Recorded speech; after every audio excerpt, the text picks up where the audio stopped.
Un délai de 2 ans avant les élections au Gabon est un objectif raisonnable, selon le Premier ministre de transition. Juste après le coup d'État, le général Brice Oligui Nguema, à la tête du pays, avait promis de rendre le pouvoir aux civils. Mais pour l'instant, il n'a pas annoncé la durée de la transition. Le processus que nous devons conduire pour arriver à cette élection est un processus inclusif. Qui dit inclusif dit des discussions et des concertations qui vont associer beaucoup de gens. Il y aura donc des allers-retours, des synthèses, des restitutions et des validations des résultats qu'on aura obtenus à mi-parcours.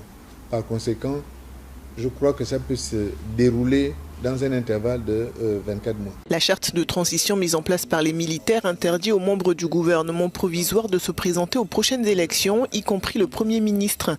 Mais elle n'interdit pas au général Oligui Nguema de briguer la présidence. Moi, ce que j'avais dit, c'est qu'il ne serait pas bon que les militaires se présentent pour qu'ils soient des arbitres impartiaux et objectifs de l'élection.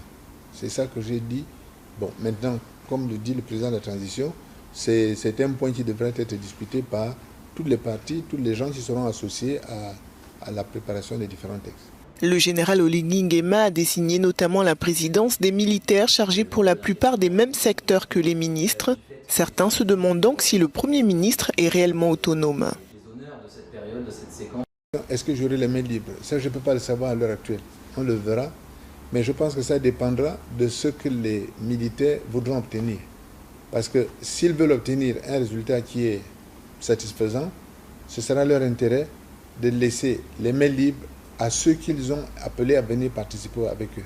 Raymond Ndongsima a annoncé samedi la composition de son gouvernement qui comprend d'anciens ministres du président Ali Bongo, des membres de l'opposition et de la société civile.